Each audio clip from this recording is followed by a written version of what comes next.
Nah, pandangan Al-Hafidz Ibnul Qayyim sendiri terhadap hal yang ini itu kemudian dikomentari oleh Al-Hafidz Ibnu Hajar bahwasanya enggak benar gitu loh. Kalau Al-Hafidz Ibnul Qayyim rahimahullah berpandangan doa setelah salam, langsung setelah salam itu dilarang secara mutlak, ini pun juga tidak benar. Ini sudah disanggah oleh Al-Hafidz Ibnu Hajar rahimahullah. Jadi yang menyanggah saya katakan sanggahan, bukan bantahan. Ingat dalam milih bahasa nanti ya. Sanggahan. Sanggahan itu apa? Sanggahan itu ya kritikan terhadap argumentasi cara pandang. Artinya dalam hal ini perbedaan pendapat ini adalah perbedaan dalam hal cara pandang terhadap dalil, bukan perbedaan antara yang hak dengan yang batil. Ini perlu diluruskan. Sebagian teman-teman dalam perkara-perkara yang cara pandang seperti ini dibawa kepada ranah yang hak dan batil. Bahwasanya nanti kaum muslimin yang begini ini batil, yang begini ini hak. Padahal ini adalah cara pandang terhadap suatu dalil. Wa ma lana alla natawakkal 'ala Allah wa qad hadana subulana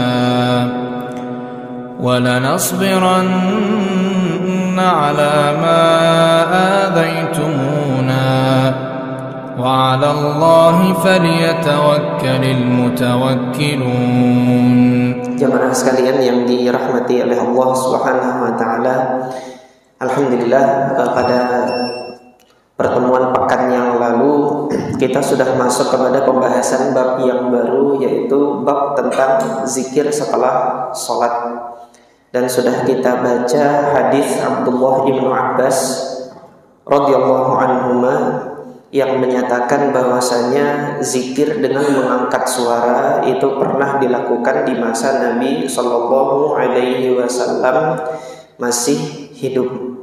Kemudian pandangan ulama berkenaan dengan hadis ini sudah kita sampaikan juga, bahwasanya hukum asal zikir baik setelah salat maupun di waktu-waktu yang lain, hukum asalnya adalah melirihkan suaranya, kecuali nanti pada munasabah-munasabah, keadaan-keadaan yang memang syariat memerintahkannya untuk diangkat suaranya.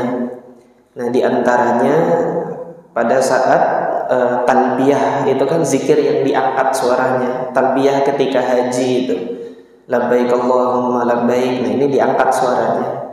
Nah, kemudian zikir-zikir pada munasabah yang lain, hukum asalnya itu adalah dilirihkan. Namun ada kalanya dalam keadaan tertentu boleh diangkat suaranya. Nah, untuk zikir setelah sholat ini bagaimana? Kemarin sudah kita sampaikan bahwasanya pernyataan Al-Imam Syafi'i rahimahullah sudah menyampaikan bahwasanya hukum asal zikir setelah sholat adalah suaranya lirih. Dalam keadaan tertentu boleh diangkat, dan di antara keadaan yang membolehkan untuk diangkat suaranya adalah keadaan untuk mengajarkan makmum tentang bagaimana zikir setelah sholat. Nah, malam hari ini kita melanjutkan pembahasan yang masih pada ritual ibadah yang dilakukan setelah sholat. Kalau kemarin itu zikir, doanya bagaimana? Nah, ini sebagian kan kemarin menanyakan, sebagian jamaah kemarin menanyakan, tetapi kayaknya nggak hadir beliaunya. Mungkin ada halangan atau bagaimana. Saya sampaikan bahwasanya kelanjutan pembahasannya adalah di malam ini. Nah, berkaitan dengan doa setelah salam, ada pernyataan dari Al-Hafidz Ibnul Qayyim rahimahullah yang menyatakan bahwasanya hal tersebut tidak ada dasar petunjuknya dari Nabi Shallallahu Alaihi Wasallam. Bagi mereka yang baca pernyataan beliau ini setengah-setengah, Mereka nanti akan berkesimpulan nggak boleh sama sekali berdoa setelah salam dari sholat 5 waktu. Tetapi bagi mereka yang membacanya itu mencermati dari awal sampai akhir, insya Allah akan mengetahui maksud dari Al-Hafidz Ibnul Qayyim rahimahullah, bahwasanya yang beliau maksudkan tidak boleh itu adalah kalau setelah salam langsung berdoa.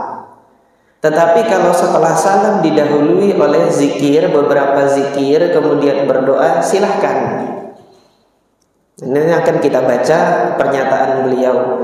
Ini pandangan beliau, pandangan Al-Hafidz Ibnul Qayyim rahimahullah.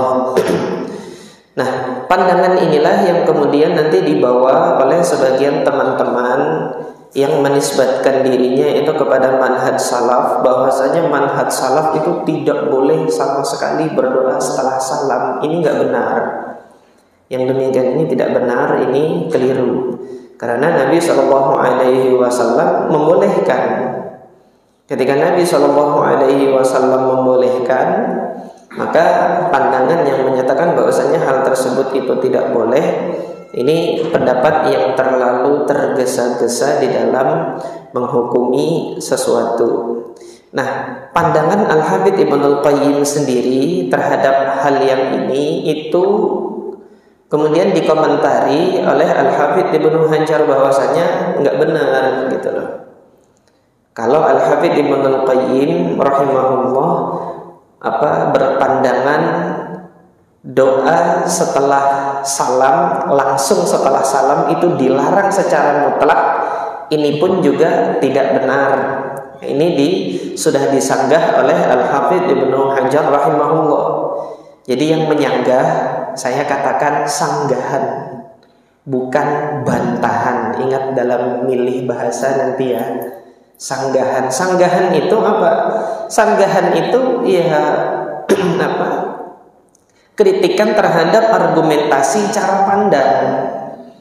Artinya dalam hal ini perbedaan pendapat ini adalah perbedaan dalam hal cara pandang terhadap dalil, bukan perbedaan antara yang hak dengan yang batil. Ini perlu diluruskan. Sebagian teman-teman dalam perkara-perkara yang cara pandang seperti ini dibawa kepada ranah yang hak dan batil. Bahwasanya nanti kaum muslimin yang begini ini batil, yang begini ini hak. Padahal ini adalah cara pandang terhadap suatu dalil.